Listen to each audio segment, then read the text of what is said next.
আসসালামু আলাইকুম ওয়া রাহমাতুল্লাহ। সবাই কেমন আছেন? দুর্গাপূজা কি শেষ হয়েছে দুর্গাপুরে? একদম নামের সাথে সময়ের একটা মিল হয়ে গেছে না? দুর্গাপুর দুর্গাপূজা শেষ হয়ে গেছে। একটা কথা প্রচলিত, মানুষ বলে পূজা আসে বৃষ্টি আসে। এটার প্রতি যারা ঈমান আনবে, এটা শিরকের মতো বড় গুনার কাজ হয়ে যাবে। পূজার সাথে বৃষ্টির কোনো সম্পর্ক নাই। যাই হোক, আল্লাহ পাকের মেহেরবানি, আমরা দুই রহমত নিয়ে বসে আছি। এক হলো আকাশ থেকে যে পানি আল্লাহ পাক নাজিল করেন, গজব না রহমত? আসতে কয় গজব না রহমত? আর যেখানে বসে আছে এটা কি গজবের জায়গা না রহমতের জায়গা? বরকতের জায়গা, রহমতের জায়গা। তাহলে এখানে এই পুরান তাহেরপুরে, আসলে পুরান জিনিস তো আসলে ওল্ড ইজ গোল্ড, তাই না? যেটাই ওল্ড হবে সেটাই নতুন। এটাই হচ্ছে পুরাতন চাল। কি যেন পুরাতন চাল? ও, এই এলাকায় এই কথা প্রচলন আছে। আলহামদুলিল্লাহ, পুরান তাহেরপুরে দুটো বরকত নিয়ে আমরা বসেছি। বলি আলহামদুলিল্লাহ। আমি লক্ষ্য করছি অনেকের হয়তোবা বসে থাকার কারণে অনেকে ভিজে যাবেন, এরপরও কষ্ট করে বসে আছেন। মাহফিল কমিটি সর্বোচ্চ চেষ্টা করেছেন আপনাদের সেবা দেবার জন্য। আপনারা মেহমান হয়ে এসেছেন, শেষমেশ তারা পারেন নাই। তারা যে পরিমাণ চেয়ার তারা অ্যারেঞ্জ করেছেন, তার চাইতেও দ্বিগুণ মানুষ আপনারা হাজির হয়েছেন। যাই হোক, যদি কষ্ট হয়, এটা দ্বীনের জন্য কষ্ট, সওয়াব আছে না নাই বলেন তো? আচ্ছা, আমরা আসতে পেরেছি, বসতে পেরেছি, এই বৈরী আবহাওয়ার মাঝেও আল্লাহ পাক কবুল করেছেন। বলি আলহামদুলিল্লাহ। আবারও বলছি আলহামদুলিল্লাহ।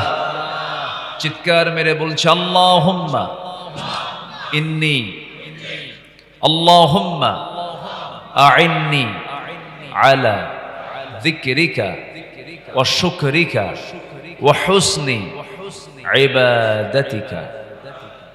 সবাই বলি আল্লাহুম্মা ইন্নী আসআলুকা আল হুদা ওয়াত তুকা ওয়াল আফাফা ওয়াল গিনা। আমরা আল্লাহ তাআলার শুকর আদায় করে নিলাম। সম্মানিত হাজিরিন, আমরা যে কিতাবের আলোচনা শুনতে এসেছি, এই কিতাবটা কি নতুন না পুরাতন? বলুন। পুরাতন মনে হয়? এটা চির নতুন। বলি আলহামদুলিল্লাহ। এটাকে পুরাতন বললে ভুল হবে, এটা চির নতুন, যা কখনো পুরাতন হবে না, যার আশ্চর্য তো কখনো ফুরাবে না। লা তুহসা আজাইবুহু।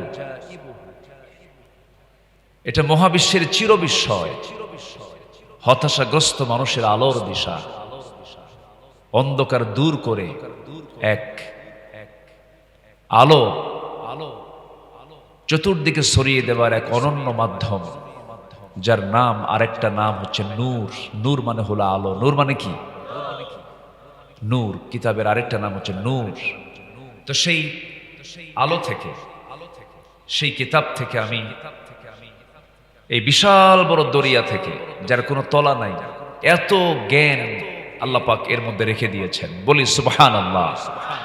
সেখান থেকে আমি সূরাতুল আহজাবের শেষ দিকের কয়েকটা আয়াতে কারিমা আমি তেলাওয়াত করেছি। তেলাওয়াতকৃত আয়াতগুলোকে সামনে রেখে কিছু কথা বলতে চাচ্ছি। আমাকে সময় দেওয়া যাবে তো? আমাকে না বলে কেউ যাবেন? এই যে যাচ্ছে, বসেন। আমাকে কেউ না বলে যাবেন? আমি সবার কাছে একটা আরজ রাখবো, শুধু একটা বিষয় মাথায় রাখবেন, যতক্ষণ এখানে বসে থাকবেন গুনাহ মাফ হতে থাকবে। এটা মনে রাখলে আমার মনে হয় যাওয়ার কথা, মনে থাকার আসার কথা না। এবং শুধু গুনাহ মাফ হতে থাকবে না, সাথে আমল নামায় নেকি জমা হবে। এবং সাথে আরেকটা বিষয় মাথায় রাখবেন, সেটা হলো এখানে যে বসে আপনি যে ভাগ্যবান হয়েছেন, আপনি যে সৌভাগ্যবান, এর চাইতে উত্তম কোন জায়গা আজকে আর কোথাও পাবেন? আজকে কোথাও পাবেন আপনি? অতএব এই বরকতময় জায়গা থেকে আমরা দোয়ার আগে কেউ উঠবো না। জোরে বলি ইনশাআল্লাহ।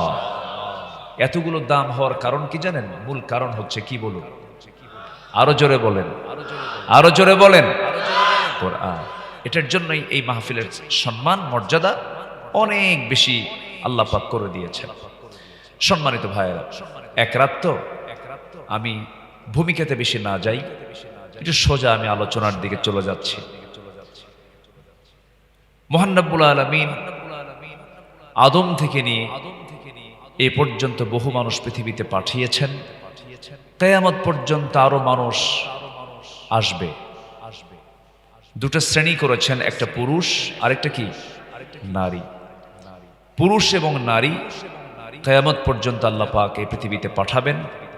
পাঠিয়েছেন যাদের, এর মধ্যে কিছু মানুষ গত হয়েছে, আমরা বেঁচে আছি, আরো 200 বছর পর আমরা থাকবো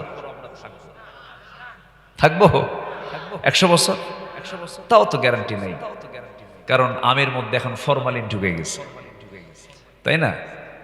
আমি ফরমালিন আছে না, দেয় কিনা বলেন? তো যাই হোক, কেউ বাঁচবো না, সবাই চলে যাব। কেউ বাঁচার জন্য আসেনি, মরে যাব।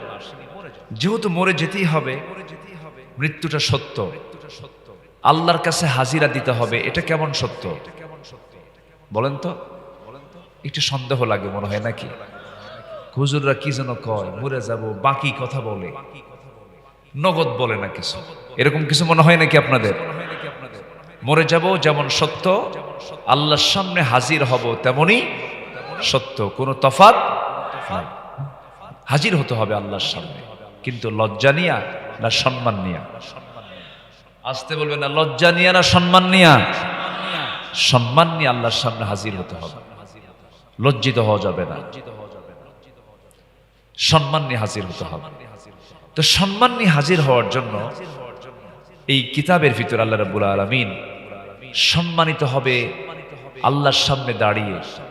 কোন চরিত্র, কোন গুণ অর্জন করলে পরে বান্দা আল্লাহর সামনে গিয়ে সম্মান নিয়ে দাঁড়াবে, এমন কিছু চারিত্রিক গুণ কোরআনের আলোকে, মোটামুটি 15টি চারিত্রিক গুণাবলী নিয়ে আমি গোটা কোরআন থেকে খুঁটে খুঁটে বের করে আমি আপনাদের সামনে একটু উপস্থাপন করতে চাচ্ছি।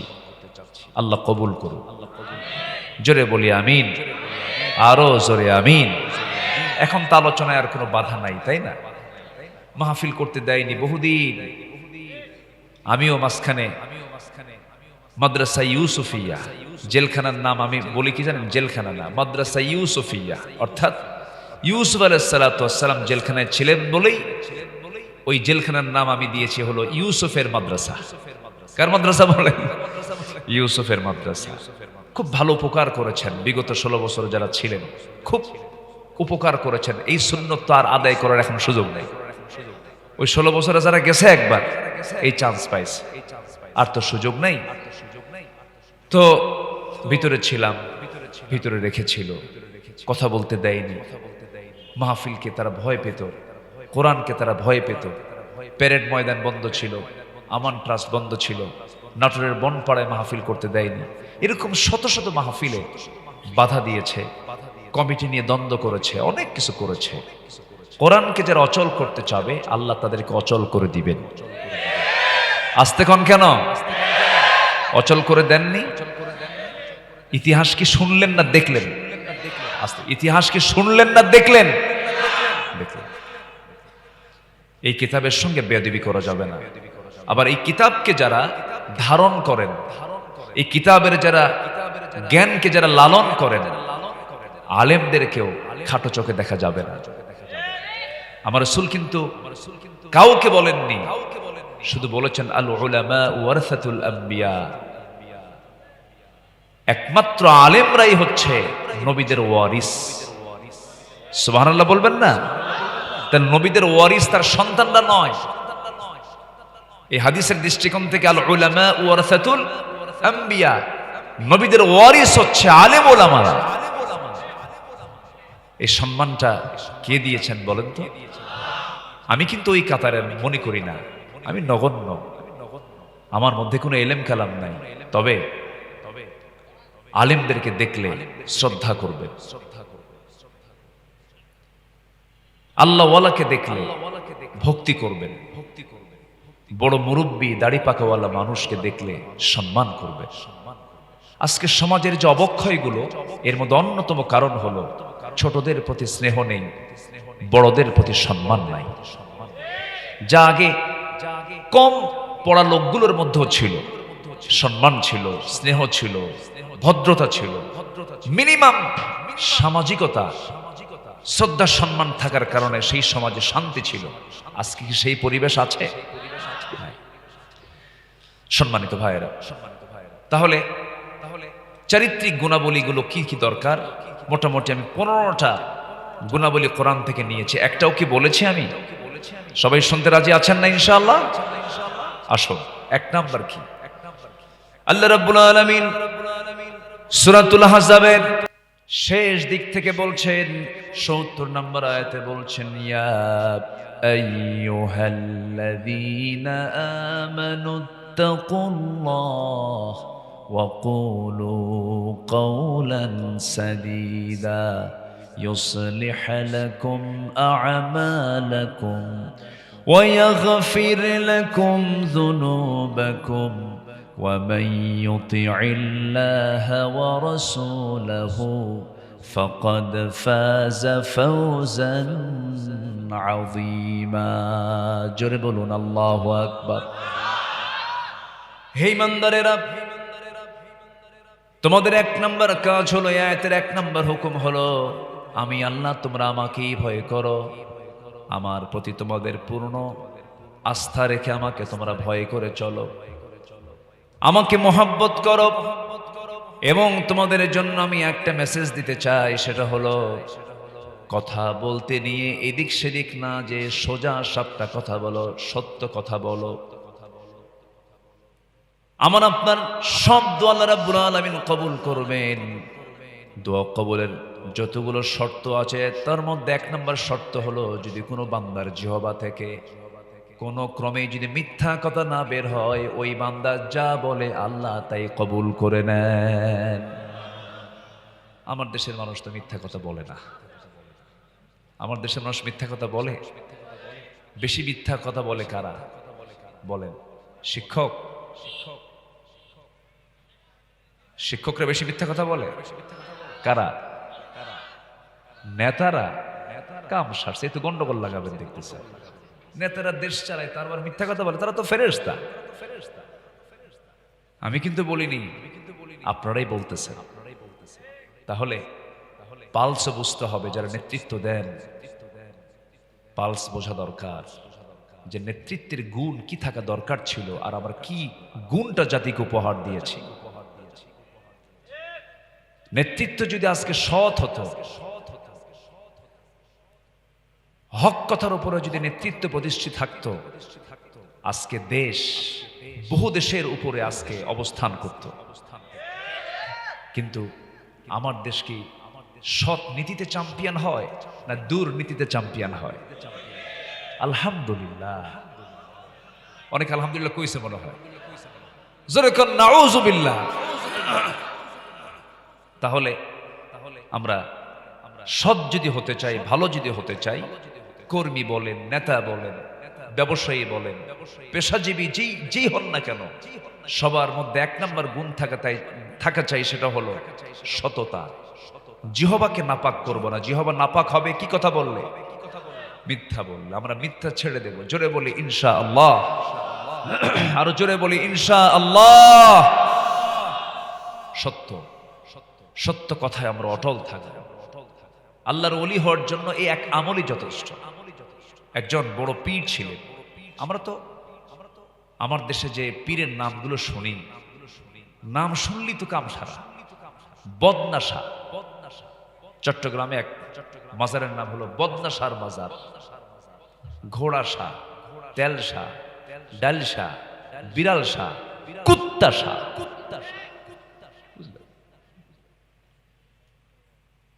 ন্যাংটা বাবার দরবার, ভাই পাগলা।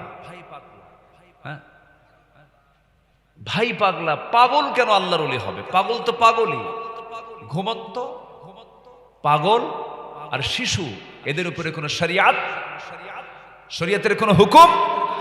শিশু, পাগল আর কে? ঘুমন্ত ব্যক্তি। হাদিস। তো পাগল কেমন আল্লাহর ওলি হয়? ভাই পাগলা, তার মাজার। এরকম পীর না, পীর ছিলেন আব্দুল কাদের জেলানী। নাম শুনেছেন তো? নাম শোনেন নাই? আবার তার গুণগান গাইতে গিয়ে আরেক শিরিক করে। আব্দুল কাদের জেলানী, তারই নামের গুণে আগুন হয়ে যায় পানি। আগুন আবার কেমনে পানি হয়? এরপর আমার নবীজি নাকি মেরাজের সময়, বোরাক থেকে নামার সময়, যার ঘাড়ে পা রেখে, মানে বোরাকে চড়ার সময় যার ঘাড়ে পা রেখে তিনি বোরাকে চড়েন, তিনি নাকি আব্দুল কাদের জেলানী। কার মধ্যে কোন পেঁয়াজ লাগায়া বিভ্রান্ত করেছে এই জাতিকে। বহুদিন থেকে একটা মূর্খের একটা অংশ আমার দেশে আছে না নাই? বলুন তো, আছে না নাই? আব্দুল কাদের জেলানী ছোট্ট মানুষ, শিক্ষা দেখেন, ছোট্ট মানুষ পড়াশোনার জন্য দূর দেশে যাচ্ছেন। মা তাকে আস্তে করে কোলের মধ্যে নিয়ে আদর করছেন। মা বলছেন, বাবা আব্দুল কাদের,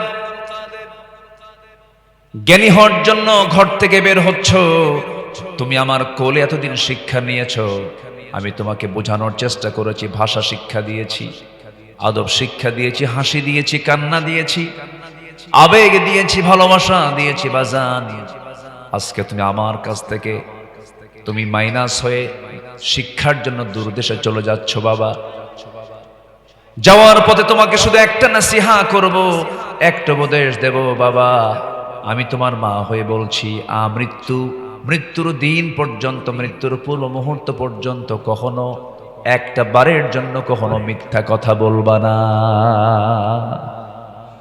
কি কথা বোঝা গেল? হ্যাঁ। জাত ভালো হলে, যদি জাত ভালো হয় তার ফল কি হয়? আজ থেকে তার ফল কি হয়? ভালো হয়। আব্দুল কাদের জেলানী রাহমাতুল্লাহ আলাইহি মার কপালে চুম্বন আঁকলেন, মাকে মুহাব্বত করে, আদর করে, সম্মান শ্রদ্ধা জানিয়ে সন্তানটাও বিদায় নিলেন। মার চোখে পানি টলমল করছে। সন্তান বিদায় নিলেন, সন্তান রওনা দিয়েছেন। মাঝ পথে বিশাল বড় একটা ডাকাতের কবলে তিনি পড়ে গেলেন। কে না জানেন ইতিহাসগুলো? সবার কাছ থেকে, যার কাছে যা কিছু পাচ্ছি, আঘাত করছে, জোরপূর্বক ছিনতাই করে নিতেছে ডাকাতরা। ডাকাতের মধ্যে মায়া দয়া থাকলে কি ডাকাতি হবে নাকি? ডাকাতি হবে না। মায়া দয়া থাকলে কি ডাকাতি করা যায়? কিন্তু আব্দুল কাদের জেলানীর সামনে যখন ওই ডাকাত দলের দু একটা লোক যখন সামনে এসে দাঁড়ালো, কি আছে তোমার কাছে? পকেট থেকে সমস্ত স্বর্ণ মুদ্রাগুলো বের করে দিচ্ছেন তিনি। মুস্কি হাসি মেরে বলছেন, এই যে আমার কাছে যা কিছু আছে সব তোমাদের সামনে দিয়ে দিলাম। ছোট্ট বাচ্চার এমন অবস্থা দেখি ডাকাতরা বলছে, ও ছোট্ট ছেলে, না বলতে সব কিছু সরল মনে বের করে দিলা, কারণটা কি? ছোট্ট বাচ্চা আব্দুল কাদের বলছেন, আমার মা আমাকে আসার সময় বলে দিয়েছেন আমি যেন জীবনে কখনো মিথ্যা কথা না বলি।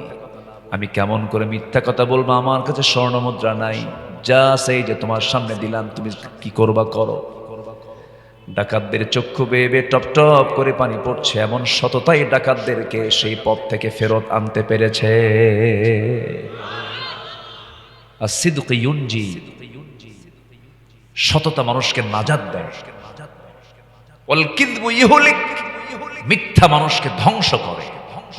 16 বছর যা কিছু পাইছি আমরা, সত্য না মিথ্যা, এত মিথ্যা কথা এই জাতি শুনেছে।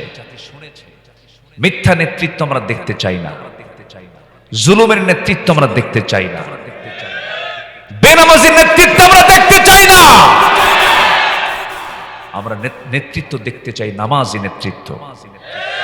যারা মসজিদের ইমাম হবেন তারাই সমাজের ইমাম হবে।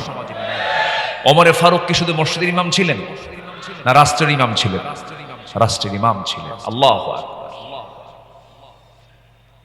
এশার নামাজের দায়িত্ব পালন করে ঘর থেকে বের হয়েছেন জনগণকে দেখার জন্য। এক প্রত্যন্ত অঞ্চল, গ্রামের ভিতরে নিঝুম পল্লীতে চলে গেলেন খালি পায়ে। কি পায়ে? খালি পায়ে। জুতো পায়ে দিলেন না কেন? রাস্তাগুলো ছিল পাথরওয়ালা। পাথরের সাথে খড়মের যদি আঘাত লাগে একটা আওয়াজ হবে, জনগণের ঘুম নষ্ট হবে। কিয়ামতের দিন কি জবাব দেব? সুবহানাল্লাহ বলবেন না? আর নেতা আসিতেছেন ঢাকা থেকে, 100টা সামনে গাড়ি, পিছনে 100 গাড়ি, আছে না নাই? যানজট সৃষ্টি করে। আর ওমরে ফারুক কি করেন?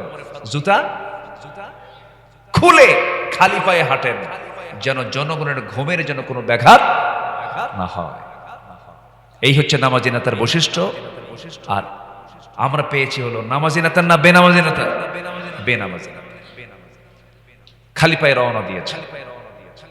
খালি পায়ে রওনা দিয়া প্রত্যন্ত অঞ্চলে একটা ছোট্ট কুটির ঘর দেখতে পেলেন। একজন বুড়িমাকে দেখে বুড়িমাকে লক্ষ্য করে সালাম দিচ্ছেন। সালামটার উত্তর বহিনামা দিলেন, কিন্তু মনটা খারাপ। বুড়িমা কেমন আছেন? আলহামদুলিল্লাহ ভালো। তবে খুব ভালো না। কেন, কি হয়েছে? ওমরে ফারুক ভালো না। ওমরে ফারুক কার সামনে কয়? বলেন কার সামনে কয়? বুড়ি তোর চেনে না। তিনি বললেন কেন, কি হয়েছে? এতদিন যাবত এই প্রত্যন্ত অঞ্চলে আছে, আমাকে দেখার জন্য কেউ আসলো না, কোনো খোঁজ খবর নিল না। এবার ওমরে ফারুক বলছেন, মা এত প্রত্যন্ত অঞ্চলে কি আসা যায় নাকি? কত দূর যাবেন আপনি? একজন অমর তো পারে না, তোর দায়িত্ব নিল কেন? কি উত্তর আছে? আর দায়িত্ব নিল কেন? ওমরে ফারুক কেঁদে ফেললেন। কিন্তু বুড়ি জানে না যে কার সঙ্গে কথা হচ্ছে। আল্লাহু আকবার। কাঁদতেছে, কাঁদতে কাঁদতে অস্থির হয়ে গেলেন। এবার তিনি বলছেন, বুড়িমা একটা কথা বলতে চাই, কি আপনি কি ওমরকে মাফ করবেন নাকি? না, মাফ করব না। কি দরকার আপনার বলুন, কিছু টাকা পয়সা দেই। কি দিবা? 25 দিরহাম দেই, 25 দিনার দেই, দাও। চট করে করলেন কি, 25 দিরহাম তিনি তার হাতে দিয়ে দিলেন। দেওয়ার পরে বলছেন, বুড়িমা পাইছেন নাকি? হ্যাঁ পাইছি। ওমরে ফারুককে মাফ করছেন নাকি? হ্যাঁ মাফ করেছি, কিন্তু মৌখিক কোনো স্বীকৃতি নেব না, লিখিত করে দেন। আশেপাশে কোনো কাগজ না পাওয়ায়, কোনো কিছু লেখার কিছু না পাওয়ায় নিজের জামাটা ছিঁড়লেন। নিজের জামা ছিঁড়ে সেই জামার কাপড়ে এবার লেখার জন্য বলছেন, বুড়িমা একটু লিখে দেন। ডাকতেছেন, আলী এই দিকে আসো। আলী উত্তর দিচ্ছেন, আমিরুল মুমিনিন ওমরে ফারুক, আমি আসতেছি। মহিলা সিপাই কামড় মারছে, এটা তো ওমর। সুবহানাল্লাহ বলবেন না? কার সামনে কি করলাম? এবার বুড়ি মহিলা থরথর করে কাঁপে আর বলে, ভুল হয়ে গেছে, আপনি আমাকে মাফ করে দিন। ওমরে ফারুক বলছেন, বুড়িমা আপনি একটু লিখিত করে দেন। 25 দিরহাম 25 দিনারের বিনিময়ে আমি ওমরকে আমি অব্যাহতি দিয়ে দিলাম। এই লেখাটা তিনি লিখে নিয়ে আসলেন, পরিবারের কাছে ওসিয়ত করে বললেন, ও পরিবারের সদস্যরা, আমি নগণ্য ওমর যখন দুনিয়া থেকে যেদিন বিদায় নিয়ে নেব, আমার কাফনের কাপড়ের সাথে এই চিঠিটা তোমরা যোগ করে দিবা, সংযুক্ত করে দিবা। কিয়ামতের দিন এই চিঠি আল্লাহর সামনে হাজির করে বলবা, আল্লাহ তোমার বান্দাদের হক আমি আদায় করেছি। জোরে বলি সুবহানাল্লাহ। সততা, সততা হচ্ছে সবচেয়ে সফলতার সবচাইতে বেস্ট পন্থা। এর চাইতে বড় পন্থা আর নাই। কিন্তু আমার দেশের মানুষ ম্যাক্সিমাম সত্য কথা বলে না, মিথ্যা কথা বলে। মোবাইল আসার পরে আরো কম না বেশি? ভাই কোথায় জাহান্নামের চৌরাস্তা আছে না নাই? উঠতে বসতে সব জায়গায় মিথ্যা কথা বলে না। আমরা মিথ্যা ছেড়ে দেব, জোরে বলি ইনশাআল্লাহ। মিথ্যার ফলাফল কি দেখেন, ওই আয়াতে আল্লাহ পাক আবার বলছেন। আমার কথা কি বিরক্ত হচ্ছেন নাকি আপনারা? আল্লাহ রাব্বুল আলামিন বলেন, মিথ্যা ছেড়ে দিলে কি হবে? يصلح لكم أعمالكم ويغفر لكم ذنوبكم ومن يطع الله ورسوله فقد فاز فوزا عظيما। যদি তুমি মিথ্যা ছেড়ে দাও, তোমার জীবনের যত আমলগুলো শ্যামলে যে ভুল ভালগুলো আছে আমি আল্লাহ সংশোধন করে দেব, ঠিকঠাক করে দেব। ধরেন কোন ছাত্র ফেল করতেছে, 30 পেয়েছে, তখন কি দিয়ে দেয়? কি আর 3 দিয়ে কি করে? পাস করে দেয়। সত্য যদি বলো, ইউসলিহ লাকুম আমালাকুম, তোমার সমস্ত আমলগুলোকে আল্লাহ পাক ইসলাহ করে দিবেন, সংশোধন করে দিবেন। শুধু তাই নয়, তোমার জীবনের যত গুনাহগুলো আছে সমস্ত গুনাহগুলো আল্লাহ রাব্বুল আলামিন মাফ করে দিবেন। জোরে বলে সুবহানাল্লাহ। তাহলে মিথ্যা ছেড়ে দেওয়ার উপকার হলো, সত্য কথা বলার উপকার হলো, আমার আমল যা ভুল আছে ঠিক হয়ে যাবে এবং সব গুনাহ মাফ হয়ে যাবে। কত বড় পুরস্কার সম্মানিত ভাইয়েরা। 1 নাম্বার চলে গেল, আরো আছে কয়টা? বলেন কয়টা? বলেন 14টা বাজবে, কিন্তু কথা বোঝেন তো নাকি? বুঝতেছেন আপনারা? একটু সময় লাগবে। আমি খুব খুশি যে একজন লোক নড়ছেন না। এটা কি মানে এমনি নড়ছেন না, না আল্লাহর ভয় থাকছেন না? বলেন বলেন তো, কার মহব্বতে? আল্লাহর মহব্বতে। আমরা যা করব কার মহব্বতে করব? বন্ধুত্ব হবে কার মহব্বতে? শত্রুতা হবে কার জন্য? দান করব কার জন্য? আবার দান করব না কার জন্য? আল্লাহর জন্য। সবকিছু আল্লাহর জন্য হতে হবে, কারণ আল্লাহই তো আমার সব। আল্লাহ ছাড়া কেউ আছে বলেন? বউ আগে না আল্লাহ আগে?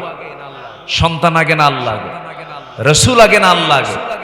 বলেন বলেন বলেন বলেন বলেন। আল্লাহ। অনেকে কি কয় জানেন? আমি কয়েকদিন আগে ওমরায় গিয়েছিলাম, আমার 5টা ছেলে মেয়ে এবং আমার স্ত্রী সহ। তো কয়েকজন ওমরা পালন করতে গেছে, বলতেছে হুজুর আমার কাছে না মক্কার চেয়ে মদিনাই বেশি ভালো লাগে। আমি বললাম এভাবে বলেন কেন? বলবেন যে দুটাই ভালো লাগে, অথবা আপনি বলবেন আমার আল্লাহর ঘরটা বেশি ভালো লাগে। মক্কা কার ঘর? বলেন কাবা কার ঘর? আল্লাহর ঘর। আল্লাহকে আল্লাহর জায়গায় রাখতে হবে, রসুলকে রসুলের জায়গায় রাখতে হবে। যাকে যে মর্যাদা সেই মর্যাদা দিতে হবে। আল্লাহ আগে না রসুল আগে? আল্লাহ। তবে রসুল ছাড়া আল্লাহকে পাওয়া যাবে না। আল্লাহ আমার রব, এই রবি আমার সব। বলুন আল্লাহ আমার রব, এই রবি আমার সব। দমে দমে তনু মনে তারি অনুভব। আল্লাহ আমার রব, এই রবি আমার সব। তোমার মদদ পেলে আমি আর না কিছু চাই, তোমার প্রেমের অনল আমি কি দিয়ে নে ভাই। যার হয়েছ তুমি তার নেই যে পরাভব, নেই যে পরাভব। আল্লাহ আমার রব, এই রবি আমার সব। দমে দমে তনু মনে তারি অনুভব। আল্লাহ আমার রব, এই রবি আমার সব। আল্লাহ কবুল করুন, জোরে বলি আমিন। তাহলে 1 নম্বর হলো সত্যবাদিতা, আমরা এটাকে মাথায় নেব। জোরে বলি ইনশাআল্লাহ। নাম্বার 2 আমানা, আমানতদারিতা। আমানতদারিতা, ধরুন যিনি চেয়ারম্যান এই ইউনিয়ন, তার কাছে কি বলেন তো? আবার আমি কোন চেয়ারম্যানকে বলতেছি না, কিন্তু ভাববেন না যে আমি কাউকে ইন্ডিকেট করছি। মেম্বার, তিনি একটা ওয়ার্ডের, ওই এরিয়াটা তার জন্য একটা কি বলেন তো? আমানত। স্ত্রী কারো স্বামীর জন্য কি এটা? আস্তে আস্তে কয়, কিচ্ছু কয় না।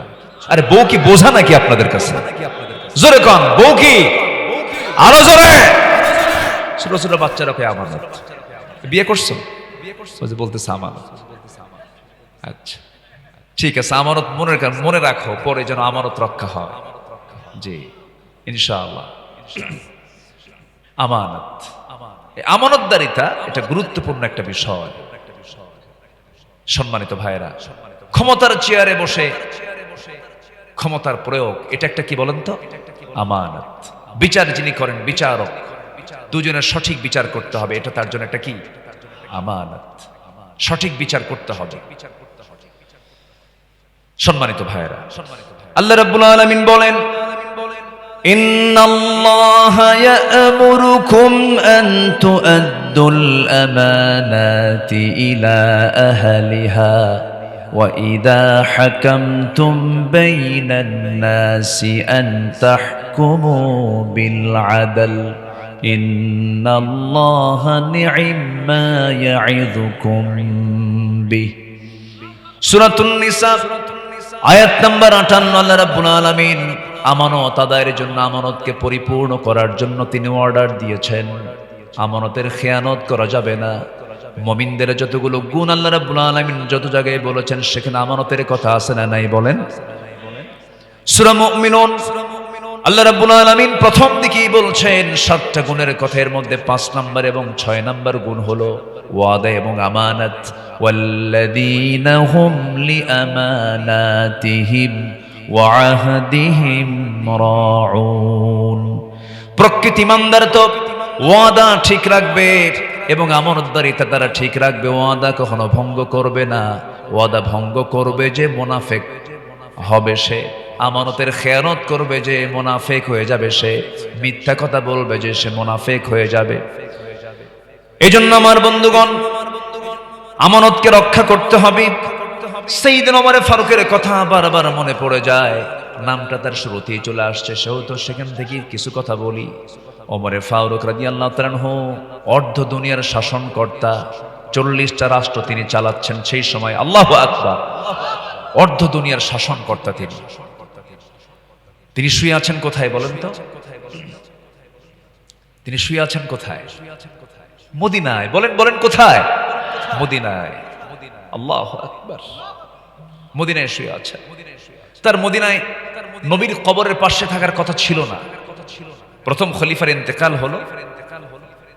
তার মেয়ে, আমার নবীজির স্ত্রী আম্মা জান আয়েশা সিদ্দিকা রাদিয়াল্লাহু তাআলা আনহা তাকে বললেন, মা আমি নবীর সঙ্গে থাকতে চাই, আব্বা থাকেন। আব্বাকে আর মানা করা যায়? তো আমার নবীর কবর হলো আম্মা জান আয়েশা সিদ্দিকার ঘর। তিনি একাধিক স্ত্রী তার ছিল, কিন্তু কার কোলে তিনি ইন্তেকাল করেছেন বলেন তো? বলেন বলেন বলেন। আম্মা জান আয়েশা সিদ্দিকা রাদিয়াল্লাহু আনহার কোলে তিনি ইন্তেকাল করেছেন। কত বড় ভাগ্যবতী মহিলা তিনি। শেষ কথা, আমার নবীজির শেষ কথা হয়েছে দুনিয়ার কারোর সাথে না স্ত্রীর সাথে। ভাববেন, মাথায় একটু নেবেন এগুলো। খালি বউকে তো পিটায় অনেক। আছে কিনা বলেন? আছে কিনা বলেন? আমার মায়েরা দারুণ খুশি, হুজুর আপনি একখান চমৎকার কথা বলছেন। আমার নবী বিশ্বের সেরা মানুষের মৃত্যু হয়েছে কার কোলে? স্ত্রীর কোলে। রাসূল বলেছেন, তোমরা কি জানো যে যার স্ত্রী বলবে আমার স্বামী ভালো, আল্লাহ বলবেন ওই বান্দা ভালো। এজন্য দুনিয়ার কারো কাছে চেয়ারম্যান তো সার্টিফিকেট এমনি দেয়, চারিত্রিক সনদ দেয়, কত কি দেয়, কিন্তু আসল চরিত্র, স্বামীর চরিত্র কে জানে? বউ জানে যে কত নাম্বার লুচ্চা। কথা বোঝেন নাই?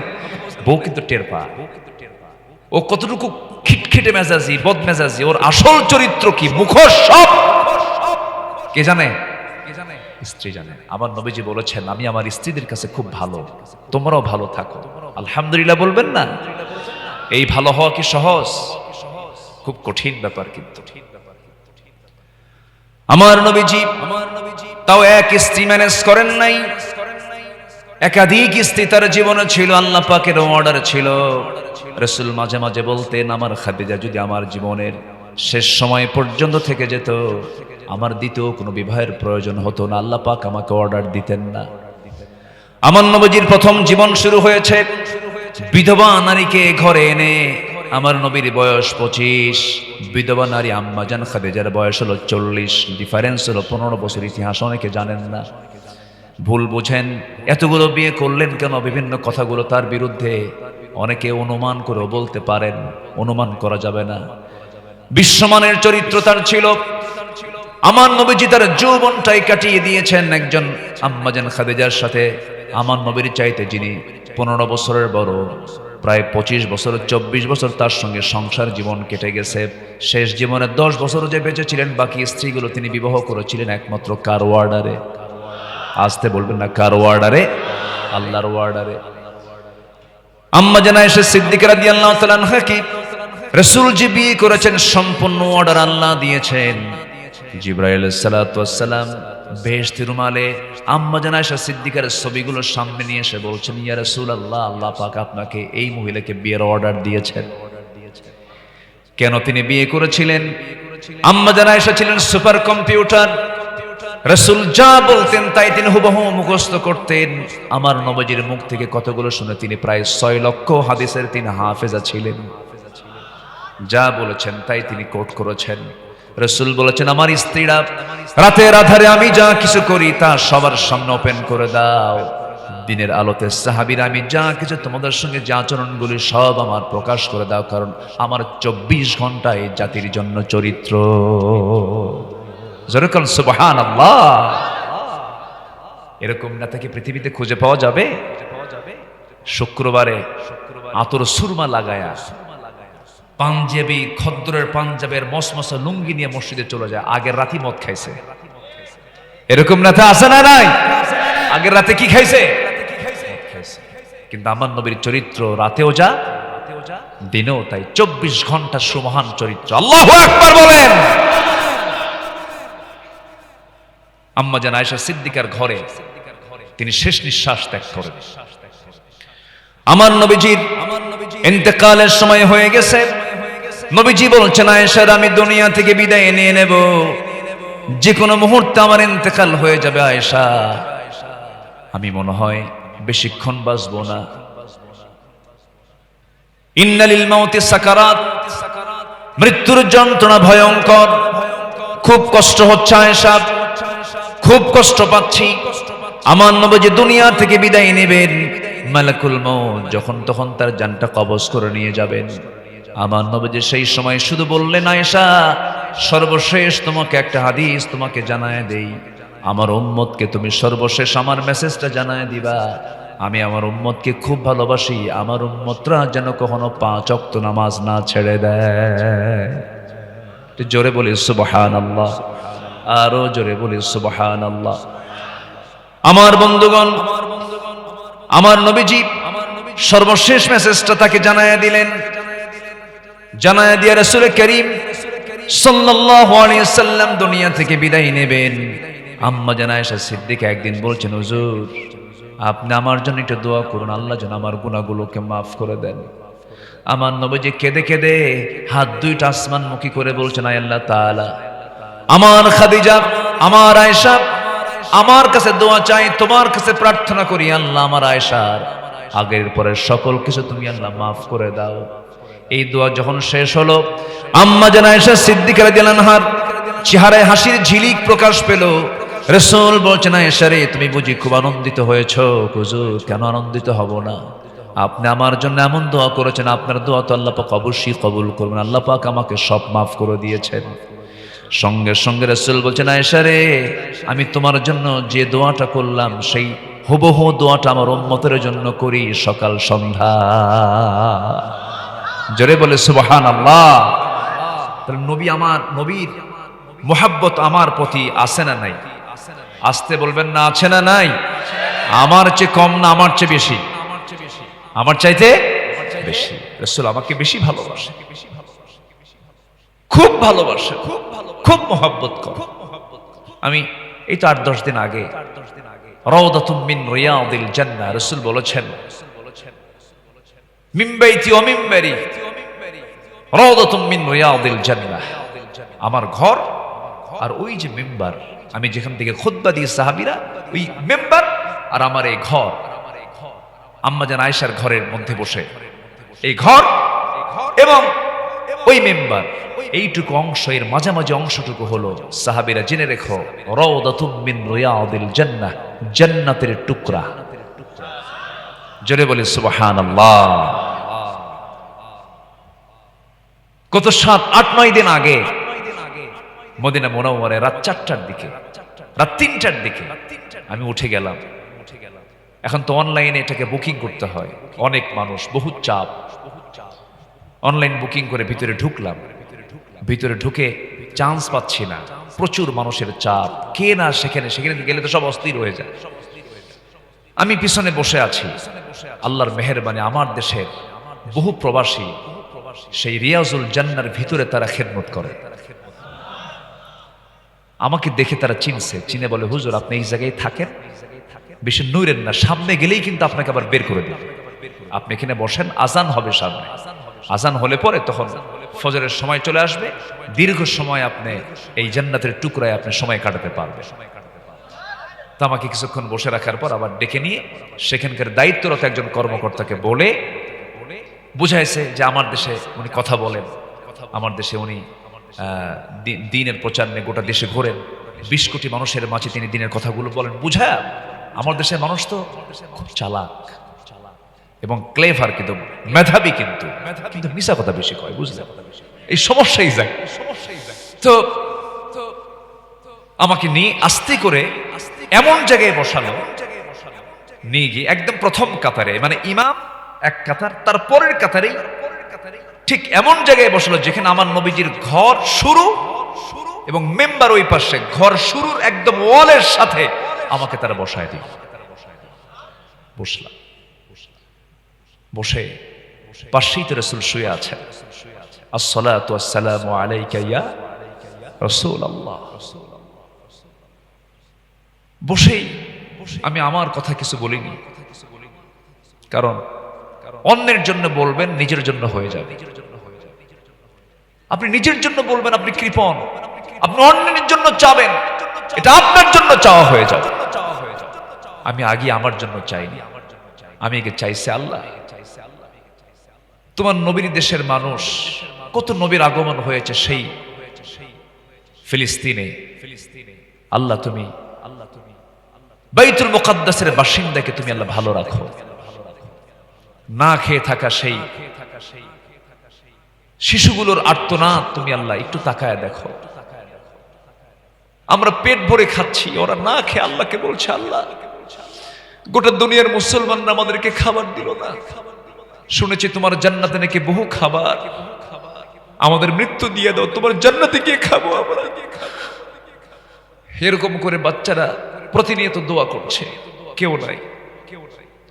অথচ খাদ্য গুদাম আছে মানুষের, পৃথিবীর কোন প্রাণীর খাদ্য গুদাম নেই, কোন প্রাণী না খেয়ে মরে না। মানুষ আজকে না খেয়ে মরছে, খাদ্যের অভাবে না বন্টনের অভাবে?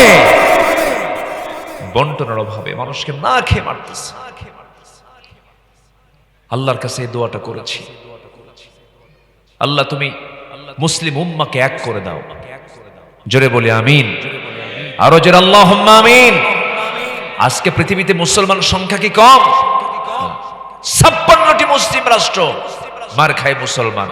ছিল না কথা এমন, 56টি নয়, 10টা মুসলিম কান্ট্রি যদি এক হতো, গোটা পৃথিবীর সুপার পাওয়ার মুসলমান হয়ে যেত। ঠিক তেমনি একটা ভূখণ্ড, বাংলার এই সবুজ ভূখণ্ড, সেখানেও অবশ্যই একটা এক হওয়ার প্রয়োজন আমাদের আছে না নাই? আসতে বলুন, আছে না নাই? আল্লাহ কয়জন? আল্লাহ কত সংখ্যায়? আল্লাহ কত? আমাদের কোরআন কয়টা? আমাদের নবী সবই তো এক। আমরা কেন এক হতে পারি না? আমরা কেন এক হতে পারি না? সব দ্বন্দ্ব ভেদাভেদ ভুলে যাই, সব দেখা শেষ করেছি। আইয়ুবের শাসন, মুজিবের ভাষণ, জিয়া কেটেছেন খাল, এরশাদের তাল বেতাল, সব দেখা শেষ। আগামীর দেশ হলো কোরআনের আইনে বাংলাদেশ। রাজি আছেন কারা কারা? হাত উঁচু করে দেখান মুসলমান।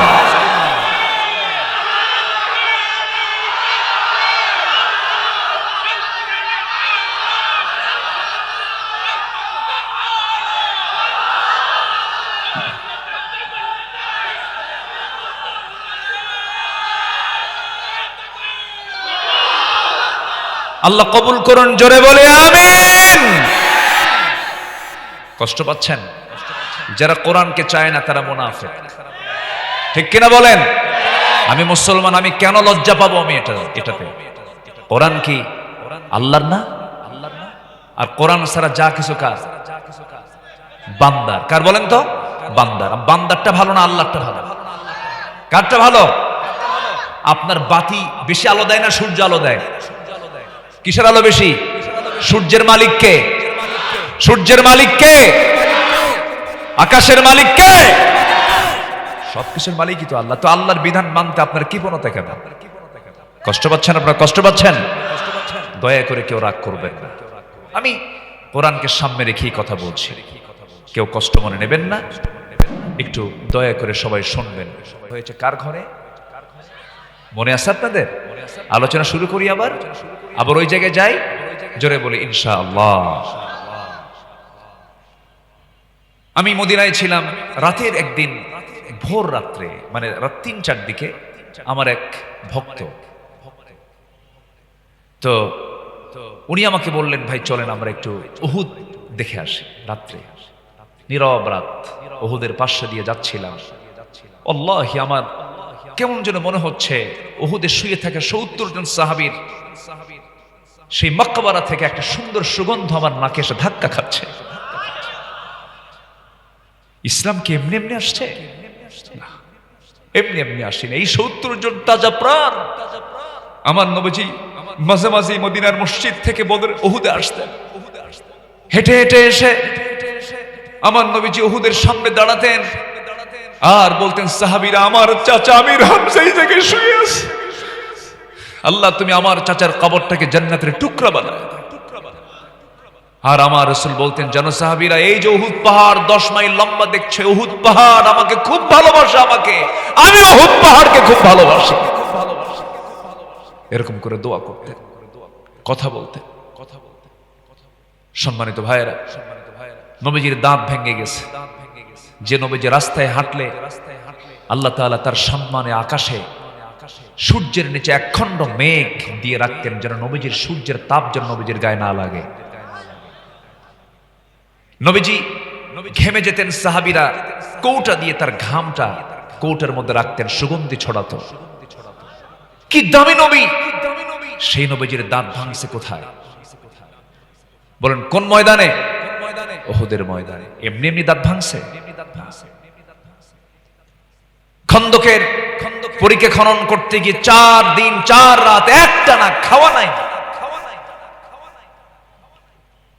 পানি নাই, কোদাল মারতেছেন রাসূল, ধুলায় মলিন হয়ে গেছেন রাসূল। আমার নবী না খাওয়া, কোমর কুঁজা হয়ে গেছে। তাহলে উহুদে কি ভাঙছে? দাঁত ভাঙছে। আর খন্দকে কি হারাইছে? কোমর। কোমর কুঁজা হয়ে গেছে, কোমর হারালেন খন্দকে, আর উহুদে হারালেন কি? দাঁত।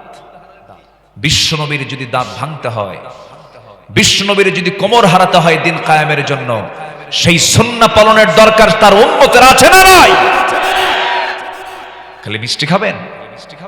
খালি মিষ্টি খায় সুন্নাত আদায় করলে হবে না, দাঁত ভাঙা সুন্নাত, কোমর ভাঙা সুন্নাত আদায় করতে হবে মুসলমান। আমার নবীজি 4 দিন না খাওয়া খন্দকের পরীক্ষা খনন করতে গিয়ে বিশাল বাংকার করেছেন। যাবেন মদিনায় সবাই, জোরে বলি ইনশাআল্লাহ। যেতে ধনী গরিব লাগে না, নিয়ত করবেন, আল্লাহ কবুল করে নেবেন। কঠিন কিছু না, মাত্র 5 ঘন্টা সময় লাগবে। যাবেন। বিমান কে দিয়েছেন? কে দিয়েছেন বলেন? আল্লাহ দিয়েছেন। বান্দা আবিষ্কার করেছে, কিন্তু দিয়েছেন কে? আল্লাহ। চলে যাবেন। হয়তো ভাবতেছেন আমি যাবো কেমনে, টাকা পয়সা তো নাই। নিয়ত করবেন, চলে যাবেন। বলে দিলাম তো। এক রিকশাওয়ালা দেখে 2017 সালে আমার সামনে দাঁড়ায়া আমাকে দেখে দৌড় মেরে এসে আমাকে জড়ায় ধরে বলে, হুজুর আমি আপনার খুব ভক্ত, আমি রিকশা চালাই। বললাম, আপনি আসলেন কেমনে? বহু টাকা লাগছে তো। হুজুর এই টাকা 15 বছরে জমাইছে, দিন 30 টাকা 40 টাকা করে। সুবহানাল্লাহ বলবেন না? নিয়ত করলে কবুল করবেন কে? খন্দকের প্রান্ত। কষ্ট পাচ্ছেন মনে হয় আপনারা? খন্দকে আমার নবীজি 4 দিন না খাওয়া, নাই পেটে খাবার। এক সাহাবী তার ছেলেকে বললেন, কিছু নিয়ে আসো। তো অঞ্জলি ভরে, এই ছোট্ট একটা অঞ্জলি ভরে কিছু খেজুর নিয়ে আসতেছে। রাসূল বলেন, এই ছোট্ট ছেলে কোথায় যাও? আব্বা না খাওয়া তো, আব্বার জন্য নিয়ে আসতো, এদিকে নিয়ে আসো। আমার নবীজি খেজুরগুলো হাতের মধ্যে নিলেন, এরপরে নিজের গায়ের চাদরটা বিছায়া দিলেন, চাদরে খেজুরগুলো রাখলেন, বিসমিল্লাহ বলে ফু দিলেন। এত খেজুর হয়ে গেল, উপচে পড়তে থাকলো, সেই চাদরের উপর দিয়ে গড়ে গড়ে পড়তে লাগলো। আমার নবীজি সহ উপস্থিত যত সাহাবী ছিলেন সব তৃপ্তি ভরে খেয়ে নিলেন। যেরকম সুবহানাল্লাহ। আমার নবীজির মুজিজা ছিল আল্লাহ পাক তার হাতের মধ্যে বরকত দিয়ে দিয়েছেন, বিশাল বরকতে ধন্য আমার রাসূল ছিলেন। আল্লাহ পাক তাকে মুজিজা দান করেছিলেন। আমার নবীজি না খাওয়া, সাহাবায়ে কেরাম না খাওয়া। অনেক সময় এমন হয়ে গেছে সামান্য একটা ছাগল দিয়ে 1400 সাহাবীর খাবার পরিপূর্ণ হয়ে গেছে। শুধু আমার নবীর দোয়ার ফসল। যেরকম সুবহানাল্লাহ। কষ্টের পরে সুখ দেন কে? আসতে বলবেন, কষ্টের পরে সুখ দেন কে? আমার নবীজি ইন্তেকাল করেছেন কার ঘরে? কার ঘরে বলেন? মা আয়েশার ঘরে। আমার নবীজি বলছেন, আয়েশা রে, আমি তো দুনিয়া থেকে বিদায় নিয়ে নেব। রাসূল দুনিয়া থেকে বিদায় নিলেন। তারপরে তার বাবা আবু বকর সিদ্দিক রাদিয়াল্লাহু আনহু দুনিয়া থেকে বিদায় নিলেন। দুজনের কবর একসাথে। গেলে দেখবেন আমার নবীজির পাশেই শুয়ে আছেন প্রথম খলিফা। ওই সময় আম্মা জান আয়েশার ঘরে মাত্র দুজনের কবর হয়ে গেছে। আমার নবীর ঘরটাই ছিল কবর। আমার নবীর ইন্তেকাল হওয়ার 2 বছরের মাথায় প্রথম খলিফা আবু বকর সিদ্দিক রাদিয়াল্লাহু আনহু দুনিয়া থেকে বিদায় নিলেন। বিদায় নেওয়ার পর খেলাফতের দায়িত্ব গ্রহণ করলেন সাইয়েদনা ওমর ফারুক রাদিয়াল্লাহু তাআলা আনহু। খেলাফতের দায়িত্ব গ্রহণের পর থেকে তিনি প্রায় বলতেন, আল্লাহ, রাসূল যেহেতু এই শহরে ইন্তেকাল করেছেন, তোমার কাছে ফরিয়াদ হলো, আল্লাহুম্মা রযুকনি শাহাদাতান ফি সাবিলিক ওয়াজআল মাউতি ফি বালাদি রাসূলিক। হে আল্লাহ, তুমি আমাকে শহীদের মৃত্যু দান করবে এবং নবীর শহরে আমার মৃত্যু দিয়ে দিবা। দোয়াটা কত কঠিন ছিল। মদিনায় তো আর যুদ্ধ লাগার সম্ভাবনা নাই, কিন্তু এই দোয়াটা তিনি প্রায় করতেন। কিন্তু আল্লাহর কি মেহেরবানি, ওমর ফারুকের এই দোয়াটা আল্লাহ রাব্বুল আলামিন কবুল করে নিয়েছেন। দুনিয়া থেকে বিদায় নিলেন। কেমন করে? নামাজে দাঁড়িয়েছিলেন, এক আততায়ী এসে, এক মুনাফিক এসে পিছন দিক থেকে ছুরিকাঘাত করলো তার পিঠ বরাবর। রক্তাক্ত হয়ে গেলেন। জমিনে লুটিয়ে পড়লেন। জমিনে লুটিয়ে পড়ার পর রক্তাক্ত অবস্থায় তিনি পড়ে আছেন। যে কোনো মুহূর্তে তিনি দুনিয়া থেকে বিদায় নেবেন। ছেলে আব্দুল্লাহকে ডাক দিয়ে বলছেন, আব্দুল্লাহ রে, আমার রাসূল তো মদিনায় শুয়ে আছেন, আমি তো আহত হয়ে গেলাম, রক্তাক্ত হয়ে আছি, যে কোনো মুহূর্তে আমি দুনিয়া থেকে বিদায় নিয়ে নেব। ও আমার কলিজার টুকরা সন্তান, কিন্তু আমার কবরটা কোথায় হবে জানি না। বাকিতে শুয়ে আছে আমার বহু প্রিয় সাহাবীরা, প্রিয় ভাইরা আমার জান্নাতুল বাকিতে বাকিল গারকাদে শুয়ে আছে, বাকি গোরস্থানে শুয়ে আছে। কিন্তু আমার তো মন চায় আব্দুল্লাহ আমার নবীর সঙ্গে শুয়ে থাকবো, কিন্তু জায়গা তো আয়েশার। জায়গা কার ঘর? কার ঘর বলেন? আম্মা জান আয়েশার ঘর। এবারে তিনি বলছেন, আব্দুল্লাহ, আমার পক্ষ থেকে আম্মা জান আয়েশা সিদ্দিকাকে আমার সালাম জানায়া বলবা, ওমরের নগণ্য গোলাম ওমরের বড় শখ নবীর সঙ্গে শুয়ে থাকা, সে যদি দয়া করে জায়গাটা দিত। কিন্তু আম্মা জান আয়েশার বড় শখ ছিল তিনি তার ঘরে নবীর সাথেই তিনি শুয়ে থাকবেন। কিন্তু ওমর ফারুকের পক্ষ থেকে যখন এই প্রস্তাবটা চলে গেল, আম্মা জান আয়েশা সিদ্দিকা চোখের পানি ফেলতেছেন আর কাঁদতেছেন, বলছেন, আহারে, জগৎধন্য এমন মানুষ যার ব্যাপারে রাসূল বলেছেন, আমার পরে যদি নবুয়তের দরজা যদি খোলা থাকতো লাকানা ওমর নবী হয়ে যেত।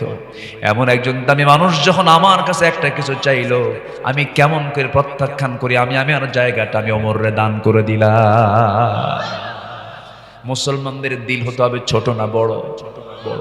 নিজের জায়গা তিনি দিয়ে দিলেন। আমার নবীর কবরের পাশেই আবার তাকেও শুয়ে রাখা হলো। মোট হলো কয়জন? মোট কয়জন বলেন? 3 জন। এই ওমর ফারুক রাদিয়াল্লাহু আনহুর কথা বলতে বলতে তার মৃত্যুর কথাটাও চলে আসলো, ঘটনাই বলে ফেললাম। ওমর ফারুক রাদিয়াল্লাহু তাআলা আনহু একজন বড় আমানতদার শাসক ছিলেন। ক্ষমতার মসনদে বসেছেন, যেদিন থেকে বসেছেন মৃত্যুর দিন পর্যন্ত একটা রাতও তিনি তার পিঠটাকে বিছানার সঙ্গে আলিঙ্গন করতে দেন নাই। এশার নামাজ হয়ে যেত, ঘর থেকে বের হয়ে যেতেন। এশার নামাজ হয়ে যেত, জনগণকে দেখার জন্য বের হতেন।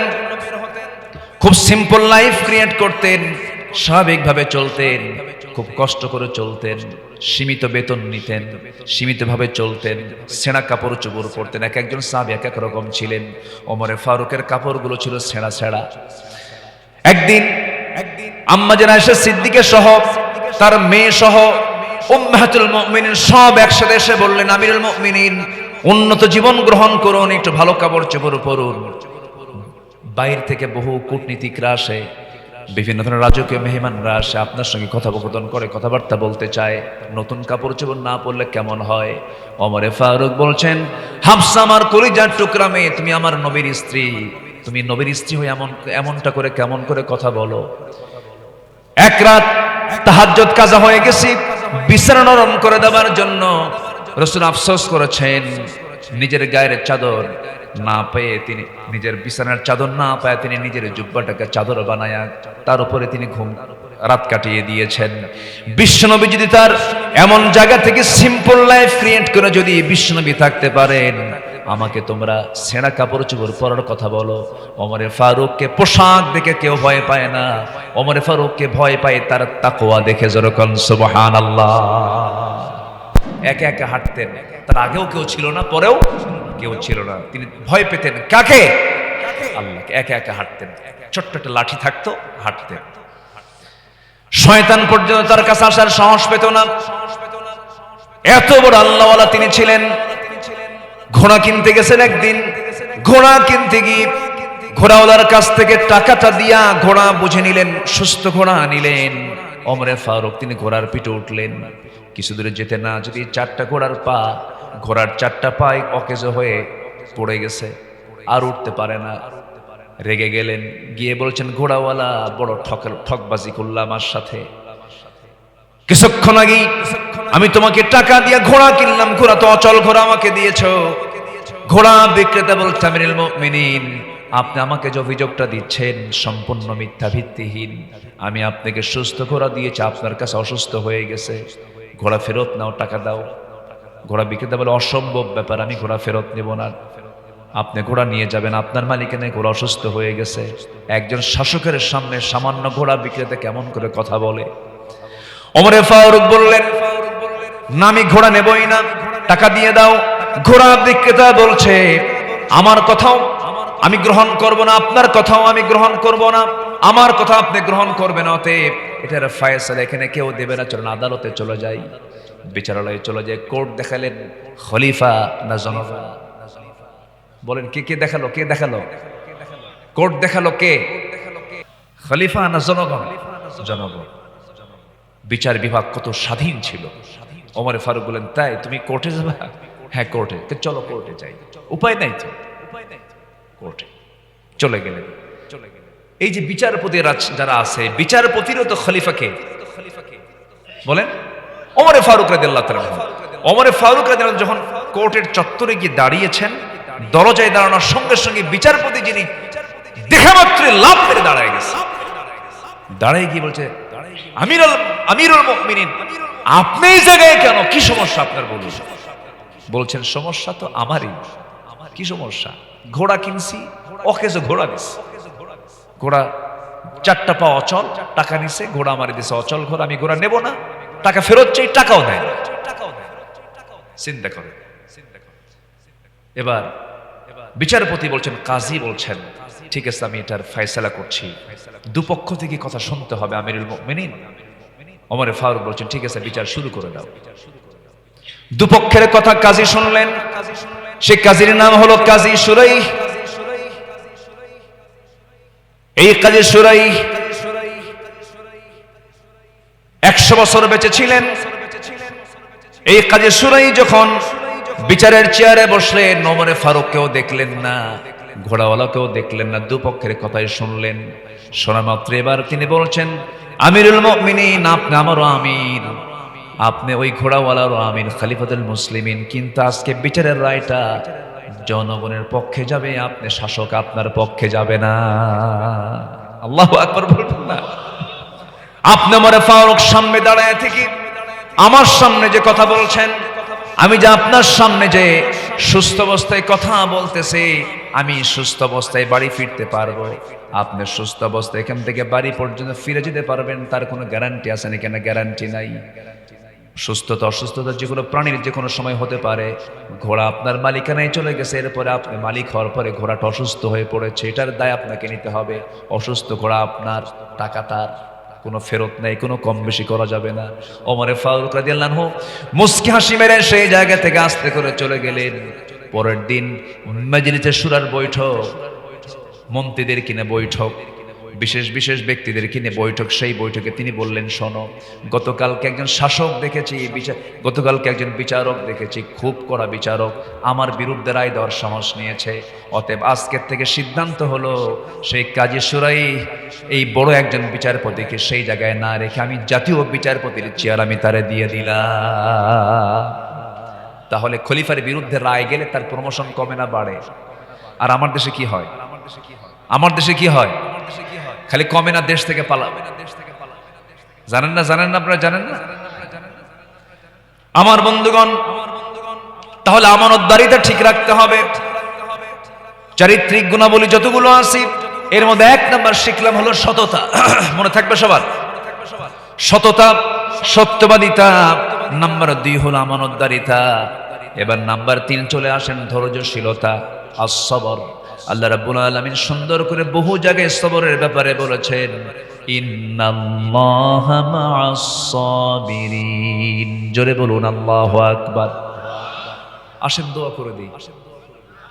হ্যাঁ, দোয়া করব তো? যে চলে যাচ্ছে, ওনারা চাচ্ছেন যে দোয়া হোক। বসেন। 1 নাম্বার। ও তাহলে ঠিক আছে, যে বলে যাবেন। মাহফিল থেকে বিনা কারণে ওঠা বসা যদি হয়, আর আল্লাহর গোয়েন্দা যদি এটা নজরে নিয়ে যদি আল্লাহকে বলে, আল্লাহ এটা কিন্তু এই কামটা করছে, আর আল্লাহ যদি এটা নোট করেন, নোট করা বুঝলেন কি? থানায় নোট হয় না? থানায় নোট, আল্লাহর থানায় যদি নোট হয় যে এই বান্দাটা বিনা কারণে এই মাহফিলের শৃঙ্খলা রক্ষা করতে পারে নাই, শৃঙ্খলা ভঙ্গের একটা যদি মামলা যদি আল্লাহর থানায় হয়, জামিন হবে? তো ওঠেন কেন? বসেন।